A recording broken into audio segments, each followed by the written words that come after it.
Welcome, guys, to the first episode of Real Love Scenario. That's what Bree. She wants that to be the theme song. It's coming. It's coming. I like it. She tried to add a rap, but it necessarily ain't. Yeah, maybe we just do some Scooby. What did we say in 2022? It wasn't given. It wasn't given. It wasn't given at all. It was supposed to be gay. It was bad. Yeah. But this is the first episode of Real Love Scenario. I'm super excited, and this is actually the first show that's going live on the Relationship Restored Podcast Network. Look at that. It's super. It's gonna get used to being number one. That's just that on that. For sure.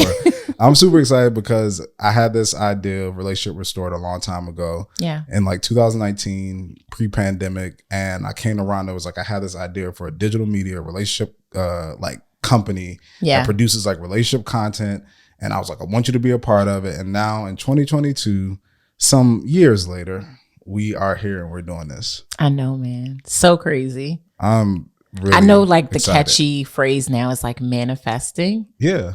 But really, it's just like setting a goal and getting it done. And you do that very well. Well, thank you. So thanks for bringing me along for the ride. No, everything's about timing. And I feel like now is the right timing Yeah. for all this to happen. Given the experiences that I've had, the full completion of now being married. Yes. Things You a like whole that. ass husband. I am. And so I want to get into what the show is and what we're going to talk about. But first, I want us to talk a little bit about who we are. Just, a little bit about us and our relationship statuses, just so people watching, if they're not familiar with who we are. Also, we have on YouTube the Meet Your Host videos, so you can watch that as well to learn a little bit about us. But I'm going to let you know some right now. So I'll start with myself. My name is Dre Smith. I am the founder and CEO of Relationship Restored Network, also the host of Real Love Scenario. I think I'm just going to do that every time. Bree sounds better when she sings it, just so you know. Go ahead. Crazy. Go ahead.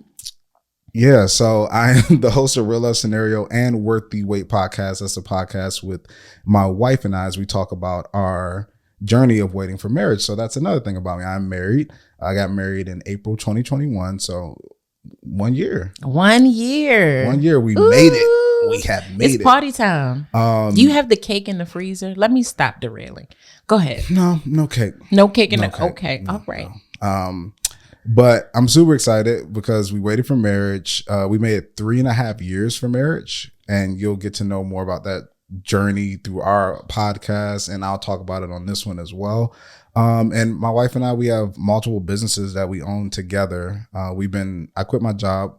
Funny fact, Rhonda and I work together. That's how we met. Yes. But I quit my job maybe like 4 or 5 years ago to do what I do full time with my wife, and we've been doing it ever since. So we have a social media and branding company called All About It, which is crazy full circle that Rhonda works with me with All About It as well. It's crazy. It's crazy how everything is full circle. You my man, man. Yeah, we right here. It's my dog. So yeah, that's a little bit about me. Rhonda, can you tell them a little bit about yourself? Well, sure. I would love to. I'm Rhonda McClendon. I'm from Baltimore. I am. Be more. I feel like there should be like this saying with Baltimore. Please, not today. It should be like, Baltimore, we're only 1 block away. Wow, Dre. We're not going to make it through this podcast with the insult. For those who don't already know, I'm from the DMV, and y'all know the little. We ain't going here because we can make a whole episode about DMV versus Baltimore. We're not doing that. I said what I said. I'm from Baltimore. I have worked in real estate management as like my professional career for a long time, longer than I look. But creatively, I am obviously the co-host of Real Love Scenario. I'm so proud and happy to be on the Relationship Restored Network. Outside of that, I mean, I'm a dog mom and all types of cool things. I'm a friend, I'm a sister, I'm a mother of dogs and a daughter. And I love life. I love having a good time. I'm like a chef in my own kitchen. So I really love to cook. And I'm a hopeless romantic. I love love. And I love like talking to people about their love stories, even the crazy ones, which I'm sure we'll get plenty on Real Love Scenario. For sure. So I don't know. I've always had a knack for talking to people, especially about just their lives. And a lot of what we do and the relationships we have, they're all really centered in love. And so I'm happy to be here. I'm happy to add that perspective from a woman's side, a more mature woman's side. Oh. Please, no more insults. The Baltimore one was quite enough for one episode. I wasn't about to I saw it in your eyes, Dre. Listen, okay. Rhonda is our resident friendship expert here. She is amazing. I can second that. She gives great advice. That's one reason I was like, I want you on this. Yes. To bring the woman's perspective when we're talking about this. But I'm super excited. Let's jump into real love scenario. So for those who don't know what real love scenario is that people write in and they give us their real life love scenarios. And we first offer the woman's perspective and the guy's perspective. Mm-hmm. And we just give advice on your situation, on your real life love scenarios. So that's pretty much how the show goes. It's very fun, very entertaining. It's going to be a good time. And we're glad that you're coming along on this ride with us. And please be sure to come along. Yes. We will, of course, give you all the information on how you can write into us. We want to hear your stories. We want to help you. But we also want to get in your business. So don't be afraid to write into us, because this is what we love to do, for sure. For sure. So if you want to write in first, you can just go to Relationship Restored website, right where you'll see Real Love Scenario at the top. Just click that and you'll see all the information to be able to write in. And when you write in, leave your Instagram, stuff like that. We'll shout you out, maybe even put your little profile on the screen. So make sure it's Insta ready. But yeah, we love it. Comment, review, feedback, all that stuff. So let's hop into our first real love scenario. Shall we? Yes. We shall.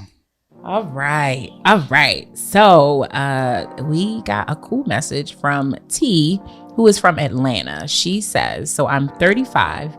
And about 9 months ago, I was really at the point where I felt like there was no one out there for me.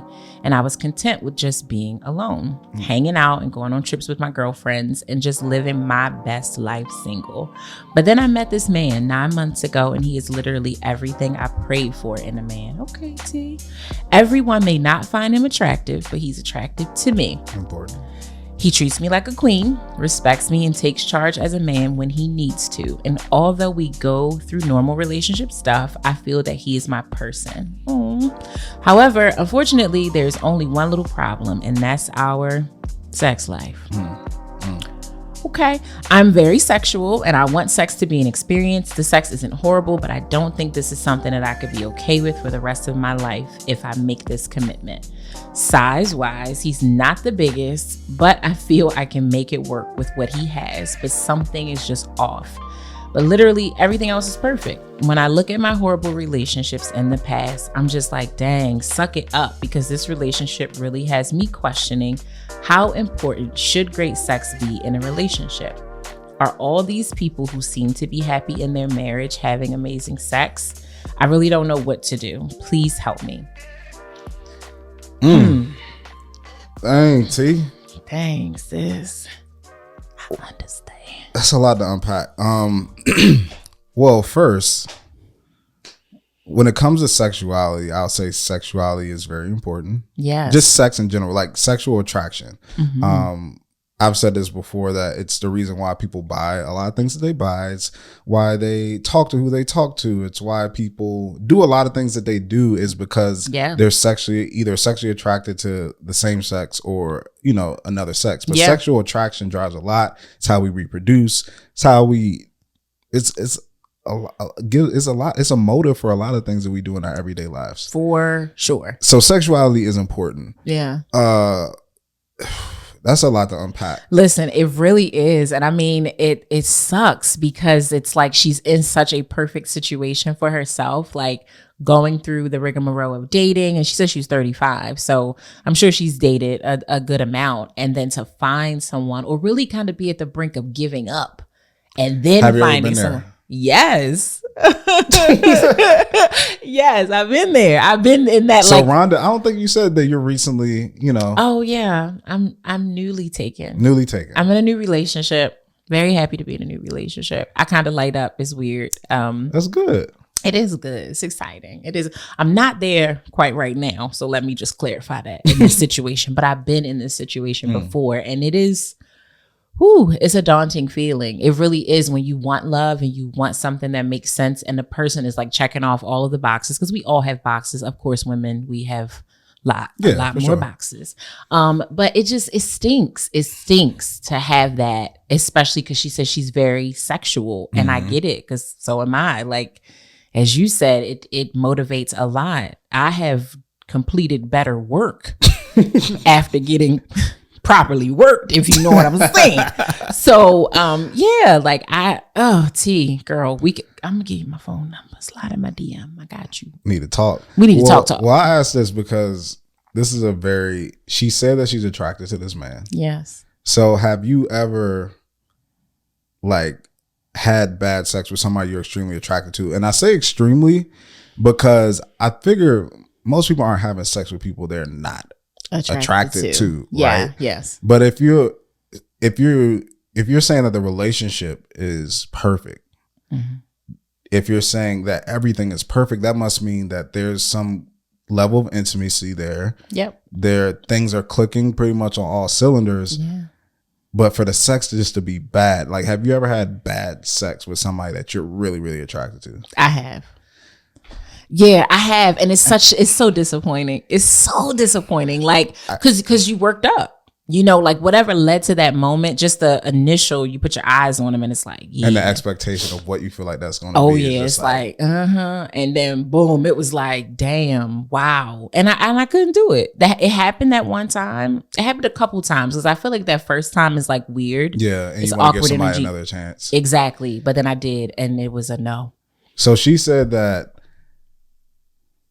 because I know with women a lot of time, we always talk about it's not the size of the boat, it's the motion in the ocean. But she said, you think that's sugar. Really? Honey iced tea. Yes. I mean, at least for me. For you? Yeah. I'm not a virgin. Surprise. So yeah, no, like it's both. It's both. And the size of the boat, it depends on the woman. But I think we all want something that makes sense for our anatomy. So yes, that matters. They both matter. Got you. Well, she said that he has something that she can work with. Yes. Yeah, he has something that she could work with. Yes.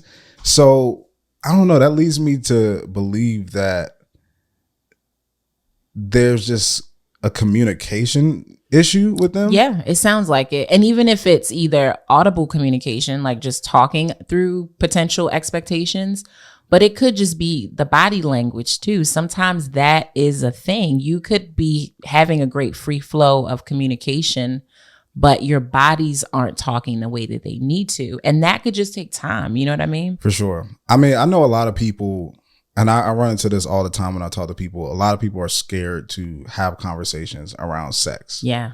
And it's crazy. It baffles me because it's like, you don't mind talking, yelling at the top of your lungs to communicate everything else in your relationship. Like somebody don't take the trash out. You leave your drawers all over the place. Why you texting this person? Why you hanging out this late? Like, why you doing this? You'll communicate every single problem in your relationship and thing that makes you unhappy in your relationship. But then when it comes to sex, you're just like, I feel like you should just know. You should just know what to do. Like, I met a girl out one time and we were having this conversation. Every conversation when I go out turns into like this whole deep relationship talk. It just happens. I've been there for a couple of those. Yeah, it just happens. And she was like, I'm with this dude, but I don't know about him. Like, sex is just, he wants me to suck his nipples. And I was, in my head, I'm like, well, first, sex is give and take. Like, yes, if the person that you like they nipples suck, like, you know, better get it going. There's certain things that you do if that's your person. Yes. But then also, I was like, well, did you ever tell him you don't like to do that? And she was like, no, but it's just weird. But I feel like I shouldn't have to say anything. And I'm just like, so you have something sexually that he wants from you, and you don't want to do it, right? But because you think it's weird. Because you think it's weird. Yes. For, you know, if that's what you think, that's what you think. But you don't think that you should tell him that. Yeah. But then you'll start acting away towards him or move on from him for something he never even knew was an issue. And more importantly, you won't suck his nipples and he's going to totally notice that. Like, I just don't think he's going to be like, you know, I told her I like this and she never does. He's going to see it. And then what makes sex great is, I think, is if both people are really, really into what you're doing. Yes. And you can tell if somebody's like half doing something. For sure. No, for sure. Like, you can feel, that's what I mean about that body language. It's off. Like if you are trying to nudge someone, I mean, you've probably been in this situation, I know I have, where you're trying to gently guide someone literally with physical actions to do something, and they're just, you can feel the resistance, whether it's the head resisting or the arm resisting or just whatever. Yeah. And so to me, the thing that people, and this could go for really anything, not just sexual exchanges, but you expect for people not to notice that, as it, like, it's going to come out. So you might as well just say it, because it's going to show up. So I think that's the weird thing about this. And honestly, it feels like that's our advice to T, that like, what is it? And maybe y'all just aren't talking about it, and you need to talk about it. Yeah, because like I said, and we've talked before, and I have a lot of friends who are women. The anatomy thing, if it's something you can't work with, then I get that. Yes. Because then that's like, it's like. Yeah, unlike y'all, where you can just, as our friend Mona says, you can just spit start it. You can get some lube, slap it on there, get it out. I can't pull no inches out the nightstand. If it's not there, it's not there. So I get that that's a thing. Yes. But in her situation, she's saying that what he has physically is something that she could work with. So that's what I think, is just talking about it and having a conversation and being like, oh, I like this, I don't like this. And sometimes you do have to teach people at times. Do you believe in coaching? I do. No, you don't. You just I do. Let me explain. I do, but like, you gotta come with some skills already. Like, the analogy I think about is like, it's like sports. Like, to play on the highest level of sports, you if you want to get into the NBA or the NFL, you cannot have started playing basketball or football in your junior year of high school. You should have started long before that. You should have been conditioning and training probably since Little League or whatever it's called at that age. I think that's what it's called. You have to already come with some skill set.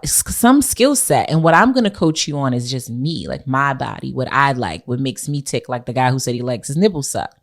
But I can't be coaching you up as if you in the Little League. I got to be coaching you from like college level sports. Okay. Does that make sense? Yeah, no, yeah. So basically what Rhonda is saying is that for any guy, well, no, Rhonda's off the market. But for any women that think as Rhonda does, what they're trying to say is that you need to come with skills. Yes. And when you come on this team, what she's doing is teaching you the plays that they run in order to be successful. There you go. But she ain't teach you how to dribble. No. And how to shoot. No. It's like, I just need you to run over here in order to make this shot. This is a sportsman. This is a. I'm just translating for some of the brothers who may be a little lost. Yes, tell them. You just want to teach them the plays. Correct. What y'all call them? Run audibles? Is that a thing? That's one sport. Yeah. Okay. I'm getting too. You went to a different one. I'm going too far. All right, let me come back. Let's focus. But yeah. It's okay. That's okay. If your playbook says run audible and that's what you need him to do, then he just needs to learn how to run audible. Period. That's it. So I think that's Yo, put this on ESPN, please. Okay, we can go on any network. A segment on ESPN. Yes. So T, you have to teach him your plays. There we go. You have to teach him the play. You have to communicate to him what you do and don't like what you enjoy and what you don't enjoy. And it may take some patience. And that's one thing about relationships too, is that people have to understand that well, let me put it this way. A lot of people come into relationships thinking that people should just know certain things. Yep. And then sometimes people miss out on good people. Yeah. Or genuine people because they don't automatically inherently know how to do something. Yeah. And it's like, I've been with my wife for 5 years. Like, there are going to be things that she does without me even wanting to do that's amazing. But there's going to be a lot of things that if you're in a relationship that you're going to have to teach somebody or communicate to them. This is what I like. It's not even just about sex. It's about everything. No, for sure. Like, you would think that, you should, whether you like your door being opened or whether you like somebody to order for you. Like, these are things that every relationship isn't the same. Absolutely. Like, I don't, like my last girl, she didn't ask me to order her food for her, or, you know, if you're mad, like I know Brie and I one time, and I wasn't even thinking about it. She was like, "Oh, we were out and you didn't check to see if like I wanted something to drink, like anything else to drink. Like you got me a drink, but then you come back and check on me." And I was just like, "Oh, my bad. Like you didn't know. I wasn't even thinking about that, or that you cared about that, or anything like that. It's not that I'm an insensitive person. It's not that I don't care about you. It's just that I didn't know that was something that you were looking for. Absolutely. But if somebody, in a lot of situations, people run into something like that, and then they'll just not say anything. Say nothing. And then they'll just get an attitude. Get an attitude. Oh, yeah. Tell their friends, like, yeah, he's just not, like, can you believe I was just sitting there? He didn't even, like, ask me. And then they'll also be further supported by friends who'll be like, what? Exactly. He did it? Wow. Instead of that accountability and that checkpoint to say, hey, what did you tell him? Like just because the last guy knew that, honestly, he might know that because someone else told him. And so that's why that last guy does that. You know, I find specifically about sex, I've talked to so many women who can't necessarily communicate or articulate what they want because they don't know. They don't know for themselves. Like I, unfortunately, have at least a dozen women who've never had an orgasm. Like they don't even know what that is. Because they are having sex or doing sexual things for the pleasure of their partner versus their own pleasure. Yeah. And so, you know, I encourage, even if that's the situation with T, we really don't know, but you need to explore yourself. You need to figure out what you like, and you need to open your mind to it. Even that example you gave with the lady who said, oh, it's weird that he likes his nipples sucked. Like, is it really? Like, that is a highly erotic part of your body. It's highly sensitive. So it would only make sense. It's not actually weird. Weird would be if he wanted your dog to lick his nipples. That's weird, but not you. Like there's nothing weird about that. So like, I think that's a part of the problem too. People don't even know, I guess, until you know, like what you really want for yourself. So spend some time with your own body. Spend some time really thinking like, does that turn me on? Does that not turn me on? And some of the issue could be T. I hate to say it. You know, you wrote in and you're saying something's off with him. He may not be properly responding to you. And so there's room for you to give him the floor and say, you know, is it me? Is it something that I'm doing, or is it something I could be doing differently or doing better? So there's two things that you said, and I don't want to forget it. But the thing that where you saying it could be T, that's a possibility. I remember when I was in college, it's funny, whenever you're growing up, at the age of 19, you feel like, oh, I learned a lot when I was 18, 19. I got it. Like, I figured it out. I understand. Then when you turn 20, you like, dang, the stuff I did when I was 19, I'm 20 now. Got it, figured it out. So I remember dating my girlfriend in college, and I used to always think like, oh, you know, the sex was just bad. She didn't know what she was doing. Then as I grew up, I'm like, bro, you didn't really know what you was doing. You ain't know what you was doing. You didn't know what you was doing. You had a particular way that you did it. The sexual partners that you had in the past liked that way. But that doesn't mean that works for everybody. Like, different people work up to things differently. And even at that age, I didn't even have the understanding that different people get to different places differently. If you don't get there how I work up to getting you there, then there's something wrong with you, or you don't know what you're doing. Right. So it's like, that's a real thing, to where it could just be you that, you know, the way that you're operating isn't making the chemistry. There we go. They're like, you know, making you guys compatible. And that leads me to my second point of what you said, as we're talking about like great sex, that I think there's really two things that really are even more important than great sex, or lead to great sex. And I know this because my wife and I, Bree, waited for marriage, and we had to reintroduce sex into our relationship. And I found out that, you know, sex frequency and sex compatibility are pretty much the two most important things when it comes to like having sex. More. Because you can have, people would cheat on somebody for having great sex once a month. Yep. Because it's not enough. Yes.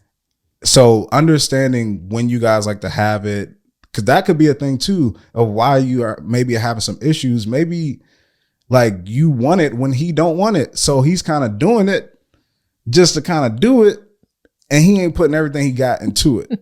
Ain't nothing to it but to do it. You did. You come and give me the bars. Ain't nothing to it but to do it. Ain't nothing to you. Okay. You know what I'm saying? Maybe you could do the rap for the theme song. No, I retired from music. I used to be a music guy. Yeah. Rhonda could tell you. Yes, that's very true. You know, that's very true. But yeah, I think that, you know, talking about sex frequency is very, very important. And I realized even once I got into a relationship that a lot of times when you're single, you don't necessarily know your sex drive, because when you're single, you can have sex when you want to. You can not have sex when you want to. That's true. You know what I mean? That's so true. If you are ready to get something, you call somebody, boom. Boom, bam. But if you don't want it, you just chilling. I'm cooling. You good. No pressure. It's not until even if there is pressure, it's like you don't live here, so whatever. I don't gotta answer the phone. Yeah. And the thing is, like, I realized that once I got into a relationship and you have somebody that you're living with, and that this is the only person that you can have sex with, you're the only person that they can have sex with, and they're expecting sex, then you start to realize, like, oh, my sex drive is a little different than I thought, or how often I actually want to have sex is different than what I thought, or when I like to have sex, whether that's like Bree, for instance. I'm not gonna let y'all in too much, but we differ because I don't like to have sex like right before I'm about to go to sleep. Okay. Because if I'm tired, like if I'm about to go to sleep, I'm tired, and if I'm tired, I don't want to do it. Okay. But Bree is more like, oh, this is a great way to go to bed. Yes, I agree with Bree. Yeah. So for me, because I'm like, yo, catch me a little earlier in the night. But if I'm tired, I don't feel like doing it. Like, I'm done. Like, I'm tired. So don't let me lay over here nodding off and then try to. Yeah. Don't catch me at midnight, like, or 1 o'clock in the morning, like, you know, and not saying it hasn't happened that way, but you know, like 10. You know, just a little earlier, you know, and I don't know. After sex, it gives me like energy. Okay. You know. Okay. Even though you have that moment of like, like, you know, like, he said he ain't let y'all in too much. It's getting nasty in here. Okay. It's not. I'm just saying. I'm a married man. He's a married man. I'm a married man. Yes, and you should be having sex. Yes. Oh, that was the question that T asked. These happily married couples, is the sex great? Is it amazing? Yes. Who? I don't know. I'm not one of these married people. So you turn to me. I'm a happily married man, and that is a loaded question. So I'll say this: is that Bree and I have a great sex life. With us implementing sex back into our relationship after we waited for marriage, there was some time adjusting to the sex frequency of like how often we want to both do it, when we like to both do it, how we like to both do it. But even from the beginning, the action of having sex was always like good. Yeah. It just, sex frequency and compatibility, we just had to figure some things out. But I think with any relationship, and you dated somebody consistently, and I think this goes with every single time you have sex will not always be like mind blown, like, you know what I'm saying? You know what I'm saying? Like, it's not going to be that every single time, because sometimes you're having sex really because your partner wants to, and you're into it, but it's like really because your partner wasn't my idea. It wasn't me, that my partner really wants to do it. Like, all right, let's go. And then once you get into the action, you're doing it. And there's other times where, you know, you want to do it and you're doing it because of, you know, so that happens. And then you have those times where you do have those like, yo, we was on it today. Wow. Like we was, but every time is not like. Yeah, I think on average it should be great. Yeah, on average, like when you average out your sexual life with your partner, I think you should net greatness. Yeah. Yes, but you know, every time is not going to be amazing and out of this world. I think especially, you know, I think about my friends and family who have children. Like, listen, sometimes it is the 5 minutes while the kids are about to wake up, you know, and this isn't the most amazing thing. It's not, we ain't have time to put the music on and for you to slip into something sexy. This was I need this, you need this, let's get this done so that we can get it out the way. Because if we don't do it now, when will we really do it? I think when I was in this situation, to your point earlier about sex compatibility and frequency, both of those things were completely off in that relationship. Sex compatibility was the biggest problem. Like, we just were not compatible sexually from what we like to do, what got us there, mostly what got me there. There was a deficiency, but then the frequency was also a problem because, to your point, I could put up great sex with him twice a month, but he wanted great sex at least twice a week. And I just could not produce that because there wasn't the compatibility wasn't there. And so even through communication, and that's why I say, going through this, I could tell you hands down, it is a very complicated situation to be in because you feel like, am I wrong for taking this one thing that people, and I'm sure you talk to friends about this, your friends, your family will make you think that you're crazy for potentially reconsidering the relationship over just sex, right? They'll minimize it to like, it's just sex. Like, one day you ain't even going to be having it. What about all them 40 years that we are going to be having it? Yeah. What am I supposed to do with that, right? So I do think those two things are like crucial. Those are the key issues. And if you can figure that out, great. If you can't, the reality is, if you're a highly sexual person, and I'm not saying, you get pushed to cheat, but I do think deficiencies in your relationship serve as motivation to cheat. I think that as you said that, and as I'm thinking more about it, I think even though sex is, if you take like the percentage of how much time it takes up in your relationship, it's probably less than like 5% of your actual life and relationship. If you go by time you're living and the actual time you're having sex. But as I think about it, I feel that sex is pretty much the only thing, if you're in a committed relationship, that you can't do with somebody else if you have an issue, right? So it's like, say you're having an issue at work or with your job or something like that. You can find another job if you're in a relationship. Yeah. Let's say your partner isn't hearing you out when you're trying to talk about things that you like or something like that. You can still talk to friends, family, and other people if your partner isn't satisfying you in that space, and still be committed to that person. Yeah. If you're talking to like, I'm just gonna call my mom and talk to her about it, or tell her what happened to me at work because you don't seem to be caring about what I'm doing. There's a lot of things in your relationship that you can kind of find another avenue for, I guess, without necessarily cheating on that person. But sex is the one thing that if you're in a committed relationship to where it's just like, if I'm committed, you are the only person I'm doing it with. Yep. So I think that that's why there's so much of an emphasis on it when people are like, oh, it's no big deal, it's just sex. Is that you are literally the only person I can do this with. Like, I can put up with sometimes you being closed off because, and then I got my girlfriends, I got my brother or my sister, or people that I can talk to fill this void to get by, even though I would want this from you. I know that if I have certain information, I could talk to these people without necessarily disrespecting you or our relationship. Right. But sex is the one thing that I cannot do outside of you, or should not be doing outside of you if we're in a committed relationship. So that's why it becomes so much of a focus. Absolutely. I mean, I again, as a sexual person, and I think, if you enjoy sex even at the lowest level, I would deem you a sexual person.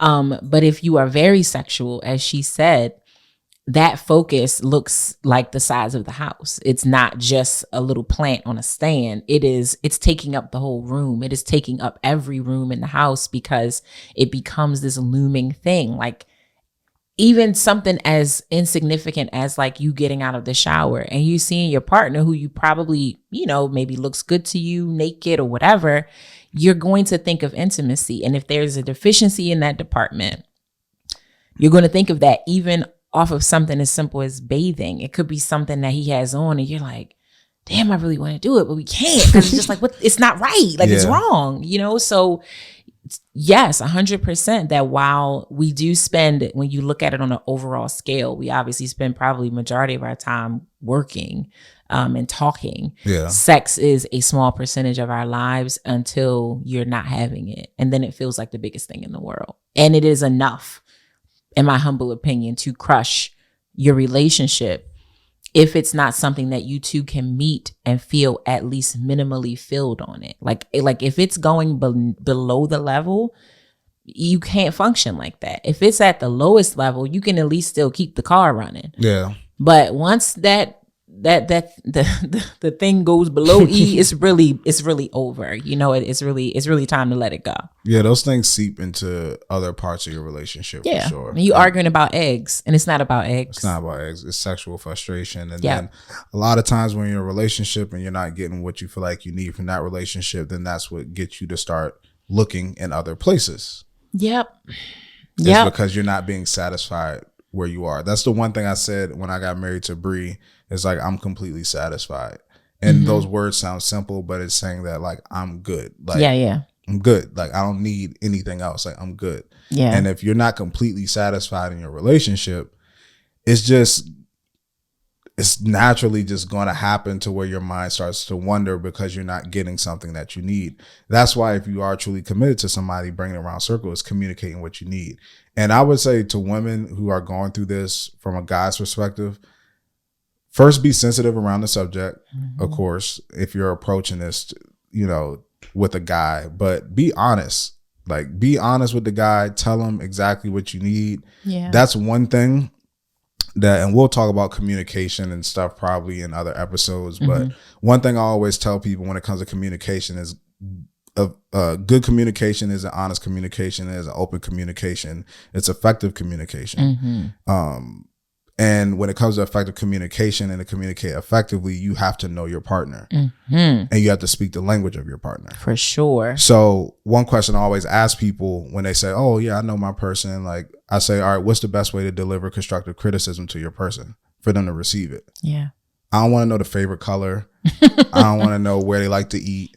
If you need to deliver something critical to your partner, what's the best way to do that in a way that they're going to receive it? That's knowing your partner. Yeah. That's understanding how to communicate effectively to your partner. So in that, you have to understand, all right, this is my person. How can they communicate? How can I communicate this effectively to them? It doesn't matter if it's true. It's about them receiving it. That's right. I remember watching Marjorie Harvey. She talked about when her and Steve were having just a rough patch, and it ultimately came down to communication. And a practice that their therapist had them doing was when she would say something to him, before he could respond, she had to ask him, what did you hear me say? What did you hear me say? And then he would repeat back what he heard. And that is what showed the therapist and them that what she was saying is not what he was actually hearing. He wasn't retaining it or, comprehending it the way that she meant for it to be said. So effective communication is beyond, and so many people again don't even know how to communicate with themselves. They don't even understand the importance of communication because they take communication and turn it into confrontation. They think having a conversation means we're going to argue, means we're going to fight. And when you go into it with that mindset, 9 times out of 10, that is what's going to happen. You spoke negativity into the situation when realistically it is just communication. Now, if it does lead to confrontation, I don't think there's anything wrong with that. You still learn through disagreeing. You still glean something from a disagreement or not being on the same page, like writing into us and asking us this. I hope you get something from this, whether you agree with our advice or not. I think it's enough for you to say, there's some takeaways here. I hope that the same thing happens for the relationship, for you two, to figure out your language, the open, honest, effective communication that you just talked about, but also figuring out the chemistry and the body language and what's missing in that department. Yeah, if he has the hardware to make it work that you can work with, then it's something that you guys can figure out. Absolutely, for sure. And I'm speaking from talking to different women, I wouldn't know anything about the hardware. Yeah, nah. But from speaking to with women, I think that if you could work with that, then you guys should be able to work through this thing, especially if all parts of your relationship you feel like are clicking. And you're attracted to this person too, which is another thing. So it's huge. And what you say, which I admire so much about your perspective and your view on marriage, to me is very traditional. And in today's world, it's hard to find that because so many people are, I think, wanting to get married, willing to get married. But the vows are really the crux of being married, and your perception, even when we talk offline, not on the podcast, about like Bree is it. There is no other. There is no other option. You don't even see other. It's like I see the women, but they're not an option to me. So many people think that, okay, if it's not working out, I could just go cheat. You know what I mean? I could just go get this from somewhere else. So when you just when you were saying it, you like, no, this is it. This is it. I'm like, yeah, I wish more people felt that way. A lot of people don't feel like this is it. And then you're not married to him yet. And you want to get this sorted out if this is going to be your partner, because you don't want to enter your marriage knowing. Yeah. Like, he might not be it. That's one of the worst feelings. And that's why I actually had to walk away from that relationship, because I could not live with myself anymore. And I was in it for almost 5 years, a long time. I mean, I felt like I wasted my time, but more importantly, I felt like I wasted his time, but I would not dare accept his proposal for marriage, knowing that this is so important to me that I it's no way I could spend the rest of my life like this. And as we in this conversation, mm-hmm. I think what you said is so important. And I talk about this in our episode of Worth the Wait as well, as we're talking about, how Bree and I first met and things like that. But commitment, like that's what love truly is a full commitment to somebody. Yeah. And I think that, like you said, my mindset when it comes to marriage is that when it comes to Bree, if there's an issue, the only option there is to figure out a solution. Mm-hmm. There is no other option. Yeah. So we need to figure out whatever the issue is, mm-hmm. that we have to figure out a solution, whether it's going to see somebody, whether it's buying this or doing that or reading this or going to this mm-hmm. group. But the only option is to figure it out, because we're fully committed to each other. We got married to say that, till death do us part. Like that's like, what I mean. The vows. But the thing is that even in your situation, because I committed to Bree even before mm-hmm. I got married to her. And I think even in your situation, kind of knowing a little bit about it, is that you tried, like mm-hmm. you